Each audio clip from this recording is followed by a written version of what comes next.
다 함께 사도신경하심으로 2025년 9월 12일 금요일 온라인 아침 기도에 하나님께 올려드리겠습니다. 전능하사 천지를 만드신 하나님 아버지를 내가 믿사오며 그 외아들 우리 주 예수 그리스도를 믿사오니 이는 성령으로 잉태하사 동정녀 마리아에게 나시고 본디오 빌라도에게 고난을 받으사 십자가에 못 박혀 죽으시고 장사한 지 사흘 만에 죽은 자 가운데서 다시 살아나시며 하늘에 오르사 전능하신 하나님 우편에 앉아 계시다가 저리로서 산자와 죽은 자를 심판하러 오시리라. 성령을 믿사오며 거룩한 공예와 성도가 서로 교통하는 것과 죄를 사하여 주시는 것과 몸이 다시 사는 것과 영원히 사는 것을 믿사옵나이다. 아멘. 찬송가 338장 찬송하시겠습니다.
하나님 아버지 감사합니다. 지난밤에도 졸지도 않으시고 주무시도 않으시면서 저희들을 지켜주셔서 평안한 쉼을 누리게 하셨다가 이 새벽에도 친히 깨워주셔서 새로운 금요일 하루를 시작할 수 있게 하심을 감사드립니다. 오늘도 주님께서 말씀을 통해 부어주시는 새 은혜를 저희들이 공급받고 하루를 시작하기 원하여 주님께로 부르심에 순종함으로 주 앞에 나왔습니다. 주님 이 시간 주님께서 저희들을 위해서 예배해 놓으신 말씀을 우리가 받을 때에 그 말씀을 통해 오늘 하루도 어떤 상황에서도 흔들리지 않고 믿음으로 살 수 있는 하늘의 새 능력을 부어주셔서 주님께서 예비하신 승리의 축복을 누리는 복된 하루가 되게 하여 주옵소서. 감사드리오며 우리 주 예수 그리스도 이름으로 기도드리옵나이다. 아멘. 자, 이 시간에 하나님의 주시는 말씀은 요한계시록 21장 9절부터 21절까지 말씀 보겠습니다. 자, 화면을 보시면서 요한계시록 21장 9절부터 우리 함께 합독하시겠습니다. 7대접을 가지고 마지막 7재앙을 담은 7천사 중 하나가 나와서 내게 말하여 이르되 이리 오라, 내가 신부 곧 어린 양의 아내를 내게 보이리라 하고 성령으로 나를 데리고 크고 높은 산으로 올라가 하나님께로부터 하늘에서 내려오는 거룩한 성 예루살렘을 보이니 하나님의 영광이 있어 그 성의 빛이 지극히 귀한 보석 같고 벽옥과 수정같이 막더라. 크고 높은 성곽이 있고 12문이 있는데 문에 12천사가 있고 그 문들 위에 이름을 썼으니 이스라엘 자손 12지파의 이름들이라. 동쪽의 세문, 북쪽의 세문, 남쪽의 세문, 서쪽의 세문이니 그 성의 성곽에는 12기초석이 있고 그 위에는 어린 양의 12사도의 12이름이 있더라. 내게 말하는 자가 그 성과 그 문들과 성곽을 측량하려고 금갈대자를 가졌더라. 그 성은 네모가 반듯하여 길이와 너비가 같은지라 그 갈대자로 그 성을 측량하니 12,000 스타디온이요 길이와 너비와 높이가 같더라. 그 성곽을 측량하며 144 규빗이니 사람의 측량 곧 천사의 측량이라. 그 성곽은 벽옥으로 쌓였고 그 성은 정금인데 맑은 유리 같더라. 그 성의 성곽의 기초석은 각색 보석으로 꾸몄는데 첫째 기초석은 벽옥이요 둘째는 남보석이요 셋째는 옥수요 넷째는 녹보석이요 다섯째는 홍만호요 여섯째는 홍보석이요 일곱째는 황옥이요 여덟째는 노곡이요 아홉째는 담황옥이요 열째는 비취옥이라. 열한째는 청옥이요 열두째는 자수정이라. 그 12문은 12진주니 각 문마다 한 개의 진주로 되어 있고 성의 길은 맑은 유리 같은 정금이더라. 아멘. 여러분, 이 세상에 많은 예수 믿는 사람들이 있습니다. 그리고 대부분의 그리스도인들이 교회 공동체 안에서 믿음 생활을 하고 있습니다. 그런데 교회에 속해 있는 것이 얼마나 큰 축복인지 모른 채 아무 생각 없이 신앙생활하는 분들이 있거든요. 그러나 교회 중심으로 신앙생활하는 것이 얼마나 큰 축복인가, 이것을 오늘 본문을 통해서 하나님은 보여주고 계십니다. 자, 왜냐? 교회 안에서 교회 중심으로 신앙생활하는 것이 포도나무 대신 주님께 붙어있는 것이기 때문에, 그래서 포도나무 가지된 우리는 그 포도나무 대신 주님께 붙어 있어야 포도나무 대신 주님으로서 양분을 공급받고 우리가 살게 되는 것이거든요. 그래서 이 말씀을 하는 겁니다. 자, 그리고 교회는 어떤 곳이기 때문에 교회 안에서 믿음 생활하는 것이 중요하냐? 하나님의 거룩이 있는 곳이 바로 교회이기 때문입니다. 자, 오늘 보면 9절 말씀 보시기 바랍니다. 천사가 요한에게 내가 신부 곧 어린 양의 아내를 내게 보이리라 라고 하시면서 무엇을 보여줍니까? 10절 하반절 말씀 보니까 하나님께로부터 하늘에서 내려오는 거룩한 성 예루살렘을 보여주고 있습니다. 여러분이 9절에 나오는 신부 어린 양의 아내 누구를 말할까요? 물론 1차적으로는 우리를 말하는 거죠. 예수 믿는 사람들. 그래서 우리 한 사람 한 사람을 또 우리가 날마다 삶 가운데 주의 영광을 나타내는 교회라고 표현하지 않습니까? 또 하나는요, 예수 믿는 사람들이 모임이 뭡니까? 교회잖아요. 그래서 교회를 의미하는 겁니다. 자, 그러니까 오늘 본문에 나오는 거룩한 성 새 예루살렘은 물론 우리가 장차갈 천국을 의미하기도 합니다만은, 여러분, 천국을 다른 말로 뭡니까? 완성된 교회 아닙니까? 교회 하면 두 가지로 우리가 그동안 배웠잖아요. 지상교회와 천상교회로 우리가 배웠습니다. 지상교회는 그래도 부족함이 있는 교회들, 죄인들이 모인 곳, 예수 믿지만 죄인들이 모인 곳을 지상교회라고 한다면, 천상교회는 완벽한 곳을 말하잖아요. 바로 천상교회를 이렇게 그려주고 있는 것이죠. 그러니까 우리는 장차 예수 믿는 사람이 장차 가서 구할 이 천국을 천상교회라고 하면서 우리가 천상교회에 속해 있는 가운데 하나님을 찬양하며 살아가는 거거든요. 거기는 죄가 없는 곳이잖아요. 죽음도 없는 곳이잖아요. 이것을 말씀하고 있는 것이죠. 자, 그리고 장차 예수 믿는 사람이 갈 천국의 모형이 교회이기 때문입니다. 자, 그러니까 이 새 예루살렘은 천국을 의미하기도 하고 또 교회를 의미하기도 하는 것이 바로 이 새 예루살렘입니다. 자, 그런데 그냥 거룩한 성 예루살렘이다 라고 말씀하셨고 뭐라고 합니까? 하늘에서 내려오는 거룩한 성 예루살렘이다 라고 하고 있습니다. 이건 또 무슨 의미냐? 교회와 교회에 속한 성도들이 오직 예수 그리스도의 통치를 받고 살아야 이 땅에서 거룩한 어린 양의 신부로 살아갈 수 있다. 이 말씀을 하는 겁니다. 뿐만 아니라 하늘에서 내려오는 하나님의 영광과 하나님의 임재가 충만한 곳이 교회이기 때문에 교회는 비로소 보석같이 빛나게 된다라는 것을 보여주고 있는 것이죠. 자, 여러분 이것을 기억하시고, 자, 우리 교회와 저와 여러분이 오직 예수님의 말씀으로 통치를 온전히 받으며 살아감으로 말미암아 하나님의 임재가 가득한 교회, 그리고 하나님의 거룩함으로 충만한 교회가 될 수 있도록 간절히 기도할 수 있는 이 새벽 될 수 있게 원합니다. 자, 그리고 둘째로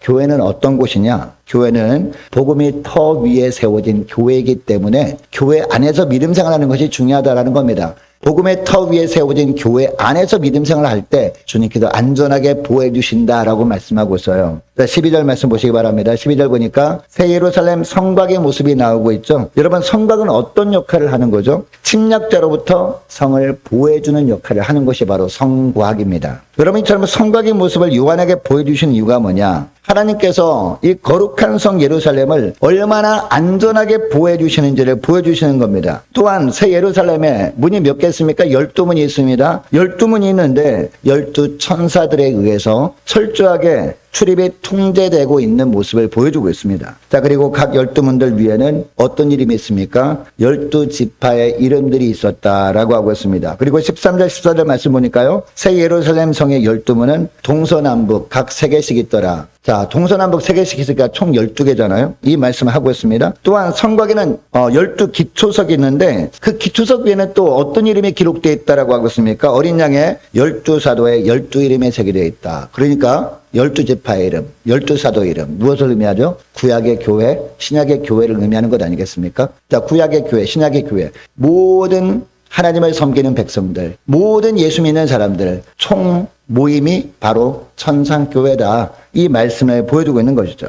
여러분이 이렇게 구체적으로 말씀하는 이유가 뭘까요? 새 예루살렘의 12문은 아무나 들어갈 수 없는 곳이다. 오직 하나님께 택함 받은 예수 믿는 사람들만 들어갈 수 있다. 그래서 예수 믿으면 천국 간다라는 말이 있는 거죠. 안 믿으면 천국에 못 들어간다라는 말이 그래서 있는 겁니다. 자, 그런데 15절을 보니까요, 천사가 금 갈대다를 가지고 새 예루살렘 성과 그 문들과 그 성곽을 측량합니다. 그런데 16절 말씀 보시기 바랍니다. 16절 보니까 그 성은 네모가 반듯하며 길이와 너비가 같은지라라고 합니다. 근데 길이가 얼마나 됐다고요? 12,000 스타디온이었다라고 하고 있습니다. 자, 오늘날 도량형으로 하면 2200km 정도 되는데 왜 하필 12,000 스타디온이냐? 이것도 완전수입니다, 여러분. 12 완전수 아닙니까? 12지파 하니까 12 완전수입니다. 그리고 10도 완전수잖아요. 그래서 완전수의 완전수 3개를 곱한 것이 바로 이 12,000이라는 숫자라는 겁니다. 자, 그러니까 무슨 이야기냐? 교회 안에 임재하신 하나님의 영광은 모든 사람들을 압도할 정도로 얼마나 대단하고 완벽한지를 보여주는 겁니다. 천상교회에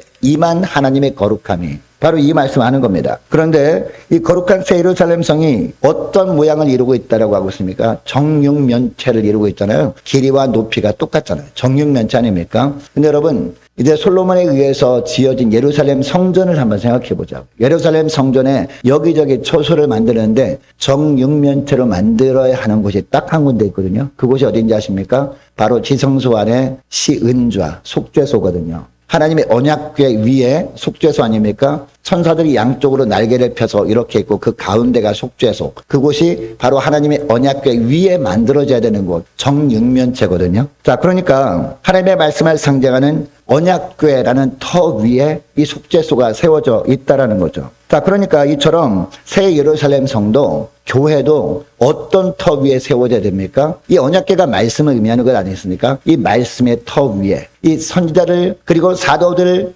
그들을 통해서 선포된 말씀의 터 위에 세워져야 진정한 교회고, 그런 교회를 주님께서 성곽이 어떤 걸 의미한다 그랬죠? 성을 보호하는 거잖아요. 하나님께서 온전히 보호해 주신다. 그 교회에 속해 있는 성도들을 은혜 가운데 지켜주신다라고 말씀하고 있는 것이죠. 여러분 이것을 기억하시고 우리 함께 가는 교회와 저와 여러분의 삶이 무엇보다 복음의 진리에 온전히 세워진 그런 거룩한 교회가 되게 달라고 간절히 기도했으면 좋겠습니다. 우리의 삶이 거룩한 말씀이 터 위에 세워져야 주님이 은혜 가운데 지켜주시는 복이 임하게 되는 겁니다. 이것을 위해서 기도할 수 있는 저와 여러분 되시기를 축복합니다. 그리고 셋째로 마지막 하나는요, 교회는 영적 순결이 있는 곳이기 때문입니다. 자, 18절 말씀 보시기 바랍니다. 18절 보니까 천사가 요한에게 보석으로 빛나고 있는 새 예루살렘의 모습을 보여주는데, 여러분 이것은 어떤 의미냐? 하나님의 영광스러움으로 가득한 교회의 모습에, 여러분 하나님의 영광이라고 하는 것은 이 세상의 그 어떤 보석보다도 더 빛나는 것 아니겠습니까? 이것을 의미하는 겁니다.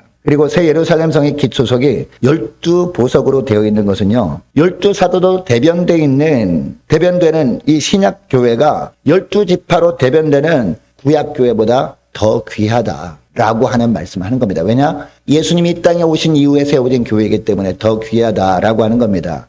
이 말씀 하는 거예요. 그리고 21절 말씀 보시기 바랍니다. 12분은 뭐로 만들어져 있습니까? 진주로 만들어져 있다라고 하고 있습니까? 그리고 성안의 길은 맑은 유리 같은 정금으로 되어 있다라고 하고 있습니다. 여러분 오늘 본문에서 기초석이 드렸던 12보석, 우리가 알지 못하는 그런 보석들이 가득 있지 않습니까? 금보다도 더 귀한 것들이에요. 그리고 우리가 흔히 보는 진주보다 더 귀한 것들입니다. 그리고 다이아몬드보다 훨씬 귀한 보석들로 12가지가 이렇게 있다는 것이죠. 자, 그리고 12문을 만든 재료인 진주는 어떤 의미냐? 순결과 아름다움을 상징하는 그런 보석들이었습니다. 소중한 가치를 의미하는 것이었습니다. 그러니까 어린 양의 신부인 교회도 어떻게 된다? 이처럼 온전히 순결한 모습이 있어야 된다라는 겁니다. 그리고 예수 믿는 성도들도 어떠한 환난과 어떠한 박해에도 오직 예수님만을 순전하게 따름으로 말미암아 주님께서 보시기에 이 정금처럼 흠이 없고 보석처럼 빛나는 영적 아름다운 주의 신부로 준비해야 된다라고 하고 있습니다. 여러분 이제 결혼식 앞두고 신부는 어떻게 합니까? 신부 화장을 하잖아요. 신부 화장을 하고 단장을 합니다. 그리고 웨딩드레스를 입고 신랑을 맞이하지 않습니까? 장차 주님께서 우리를 부르실 때도 똑같습니다. 이제 장차 주님이 오실 때가 찾아올 것이고, 그리고 주님께서 우리를 그 이전에 부르시면 우리가 또 주 앞에 나가야 되지 않습니까? 자, 그렇다면 우리가 이 땅에 살아가는 기간은 어떤 기간이라고 볼 수 있습니까? 신부 단장하는 기간이란 말이에요. 우리가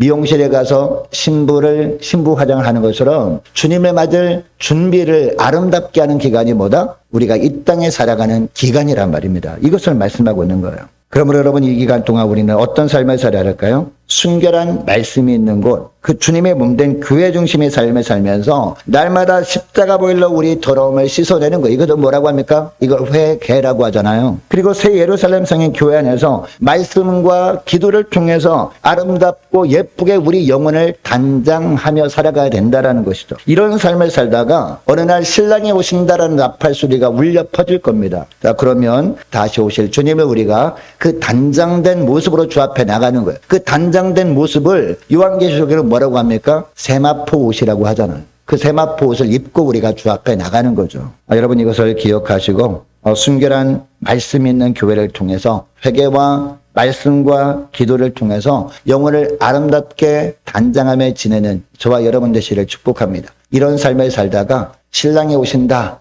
라는 나팔 소리가 울려 퍼질 때 기쁨으로 그 아름다운 우리의 삶이라는 세마포옷을 입고 주 앞에 나갈 수 있는 저와 여러분 되시기를 축복합니다. 저 오늘 말씀을 기억하고 이 시간에 기도할 때 이렇게 기도했으면 좋겠습니다. 하나님의 거룩이 있는 곳, 또 하나님의 복음의 터 위에 세워진 곳, 하나님의 순결이 있는 곳인 교회 안에서 늘 회개와 말씀과 기도를 통해서 예수님의 신부로서 영혼을 아름답게 단장하며 신랑 되신 예수님을 맞을 준비를 잘하며 사는 복된 하루가 되길 원합니다. 간절히 기도했으면 좋겠습니다. 계속해서 기도하기를 원하는 것은요, 오늘 금요일입니다. 오늘 저녁에 쓸 금요 심야 기도회를 위해서 함께 이 시간에 기도하기를 원하고, 오는 주일 예배를 위해서도 함께 이 시간에 기도해 주시기 바랍니다. 또 모든 구역 식구들과 저와 여러분을 위해서, 또한 각 가정의 자녀들을 위해서 이 시간에 함께 기도하기를 원하고, 올해 세워진 일꾼들을 위해서, 또한 교회 재정을 위해서 이 시간에 함께 기도하기를 원합니다. 유초등부 중고등부 청년부를 위해서 기도해 주시기 바라되, 특별히 우리 중고등부 서세덕 우리 학생 수능 준비 잘할 수 있도록 기도해 주시기 바라고, 남녀 전도회와 각 구역을 위해서도 함께 이 시간에 기도하기를 원합니다. 많은 환우들을 위해서 기도해 주시되, 특별히 임광빈 목사님 위해서 계속 기도해 주시기 바라고, 취업을 앞둔 청년들을 위해서 선교사님들 가정들을 위해서, 나라와 민족을 위해서, 우리 교회의 앞날을 위해서 저와 여러분이 가지고 나온 기도 제목을 놓고 우리 함께 이 시간에 기도하길 원합니다. 기도하겠습니다.